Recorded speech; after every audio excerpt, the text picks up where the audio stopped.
নমস্কার বন্ধুরা, কেমন আছো তোমরা সবাই? আজকে তোমাদের সঙ্গে কথা বলবো পিরিয়ড নিয়ে। তো চলো, আজকে একটা গৃহবধূ পিরিয়ড চলাকালীন কি কাজকর্ম করে আর কি করে না সবটাই শেয়ার করব।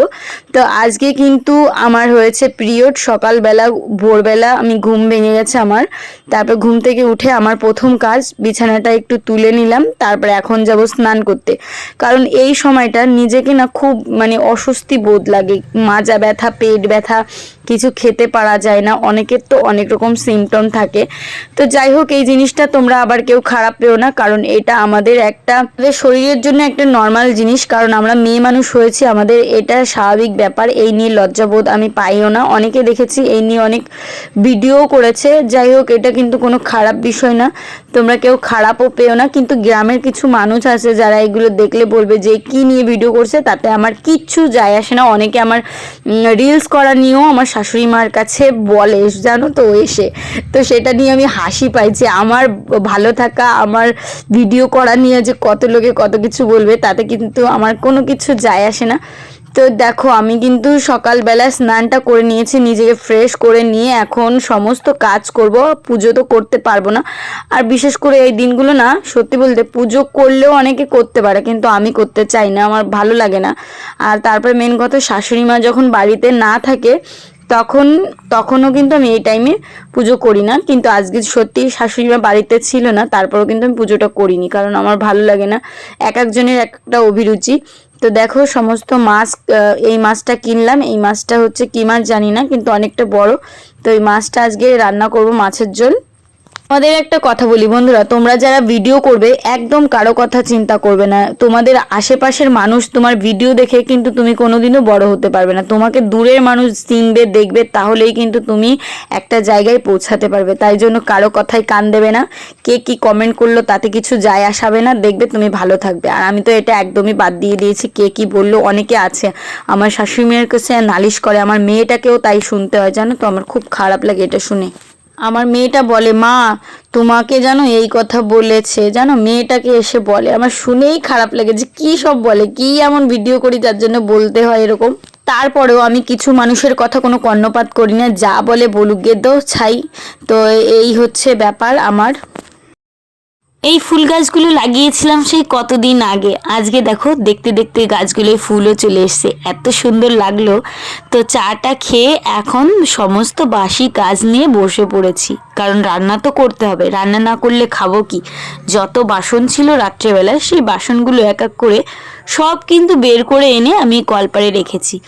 তারপরে মাছটা এনে প্রথমে ভাবলাম মাছগুলো ভালো করে ধুয়ে বেছে কেটে নিই।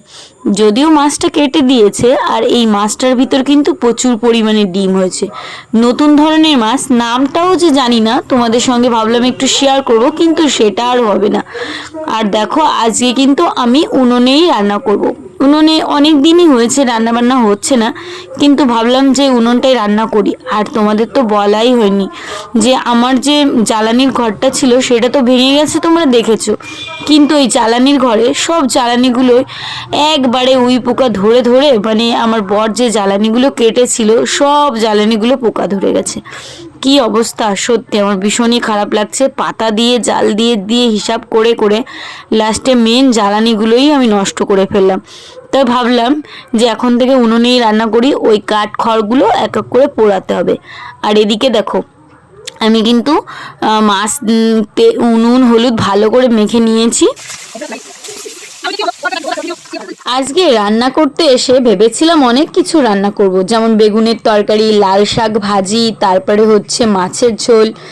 কিন্তু ওই মাছের ঝোলটা রান্না হবে আর বেগুনের তরকারিটা রান্না হবে, লাল শাক ভাজিটা রান্না হবে না। আর যে ডিমটুকু ছিল সেই ডিমটা দিয়ে পেঁয়াজ দিয়ে ভাজি করব, আর পেঁয়াজ দিয়ে ডিম ভাজি খেতে কিন্তু খুব ভালো লাগে। তো দেখো, মাছগুলোকে কড়া কড়া করে ভেজে নিলাম। আর এদিকে আমি জালটা ধরিয়ে কিন্তু এদিকে বেগুনগুলো কেটে নিচ্ছি, কারণ একটু বুঝে শুনে কাজ করতে হবে। মেয়েটা আবার স্কুলে যাবে, স্কুলের তাড়াহুড়োও বেঁধে গেছে। তো ভাবলাম যে আবার কি বলো তো, আমার একটু লেটই হয়ে যায়, কারণ দুধ আনতে যাই। তো এই ফাঁকে ঘোষ 8:30টার সময় আসে। এই রান্না করতে যদি এই উনুনের পাড়ে বসি, কড়াইয়ের উপর জিনিস থাকলে কিন্তু পুড়েই যায়। তো আমি চেষ্টা করি দুধটা আনার পরে রান্নাটা করার। আজকে মাছের ঝোলটা একটু ইউনিকভাবে করছি। কি দিয়েছি জানো তো? দিয়েছি একটুখানি জিরে, একটু আদা, একটু মৌরি আর কাঁচা লঙ্কা দিয়ে ভালো করে, আর গোলমরিচ দিয়ে ভালো করে একটা পেস্ট বানিয়ে নিয়েছি। ভাবলাম যে আজকে মায়ের মতো জিরে আর আদা বাটা দিয়ে একটুখানি মাছের ঝোল করি। তার ভিতর থাকবে কাঁচা লঙ্কা, কোনো শুকনো লঙ্কা থাকবে না, পেঁয়াজ রসুন কিচ্ছু থাকবে না। কিন্তু তারপরে দেখি যে এই মাছের ঝোলটা একটু ইউনিকভাবে করি, কেমন লাগে, কোনোদিন তো খাইনি। যাই হোক, দেখো রান্না তো করতে বসেছি, খুব সুন্দর করে রসিয়ে কষিয়ে রান্নাটা করছি। কিন্তু এই রান্নাটার স্বাদটা আমার বর আমাকে বলে দেবে যে তুমি কি বিচ্ছিরি রান্না করো। সত্যি আমি আজকে ভাবতেও পারিনি যে মৌরি দিয়েছি, তারপরে কি গোলমরিচ দিয়েছি, এটার জন্য কিন্তু রান্নাটা খুবই বাজে হয়েছে, একদমই খেতে পারিনি। তো দেখো মশলাটা কিন্তু খুব সুন্দরভাবে কষিয়ে নিয়েছি, খারাপ লাগার কথা না, কিন্তু এই ফ্লেভারটা না আমার কাছে, আমার বরের কাছে একদমই ভালো লাগেনি। অনেকে দেখেছি মৌরি দিয়ে কিন্তু মাংস রান্না করেও খায়। তো দেখো এই যে বেগুনের তরকারি সবুজ সবুজ আছে, ডিম দিয়ে করেছি আর মাছ দিয়ে, আর এদিকে মাছের ঝোলটা করেছি, ডিম ভাজাটা করেছি। দেখতে কিন্তু একটাও খারাপ লাগছে না, কিন্তু খেতে কেন এত খারাপ হবে জানি না। তো এখানে বসে আজকে আর খেতে পারবো না, আমাদের এখানে তো গাছ কাটা হয়েছিল, তাই জন্য সব কিছু ঘরে নিয়ে এলাম। আর এদিকে দেখো আমার বর কিন্তু আমার জন্য একটা জিনিস অর্ডার করেছে। আজকে কিন্তু আমার মানসিকতা এতই খারাপ ছিল, সকালবেলা থেকে ঝগড়া অশান্তি। তো বর আমার জন্য কিন্তু দেখো একটা রিং লাইটের অর্ডার দিয়েছে। তোমরা কি দেখে বুঝতে পেরেছো? এতদিন পর্যন্ত একটা স্ট্যান্ড ছিল না জানো তো ভিডিও করার জন্য, তো একবারে একটা স্ট্যান্ড কিনেছি। আবার এই যে একটা রিং লাইটটা কিন্তু আমি ওই একটুখানি শর্ট ভিডিও টিডিও করি কিংবা রিলস করার জন্য, ওই জন্যই কিনা। কিন্তু খুব একটা আমার শখ ছিল না, কিন্তু আমার বর বলছিল তুমি একটু দামি তাই কেনো, কিন্তু আমি অতটাও দাম দিয়ে কিনলাম না। এটার দাম নিয়েছে ওই 800 টাকা মতো। তো 7 ফুট হাইট আছে, খুব সুন্দর, আমার তো পছন্দ হয়েছে। অ্যামাজন থেকে অর্ডার দিয়েছিল, আমি জানিও না। তো আজকে রাগ হয়ে বসেছিলাম, দেখলাম যে হট করে এসছে।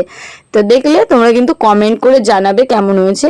তো এই যে পিরিয়ড চলাকালীন কিন্তু এই সমস্ত কাজগুলো আমার করতে হয়। আর এখানে দেখো সমস্ত জামা কাপড় নিয়ে বসেছি, এক চেয়ার তো আছে, আর এগুলো আজকে শুকিয়েছে। আর এই বাকেটটার ভিতর আছে মেয়ের কিছু জামা।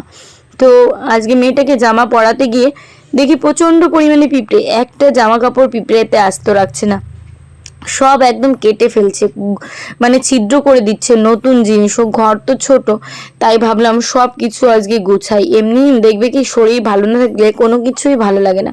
আবার মাঝে মধ্যে মনে হয় শরীর ভালো নাই তো কি হয়েছে, একটু মন দিয়ে একটু কাজকর্ম করি, আস্তে আস্তে ঠিক হয়ে যাবে। তো সব কিছু দেখো গুছিয়ে নিলাম, জামা কাপড় সব আলমারি রেখে দিলাম, এখন মেয়েটাকে পড়াতে বসলাম। তো আজকের দিনটা সারাদিন এইভাবেই কাটলো কাজকর্ম দিয়ে। আমার কিন্তু রেস্ট করার সময় হয়নি। তোমরাও বলো তোমাদের কেমন যায় এই দিন।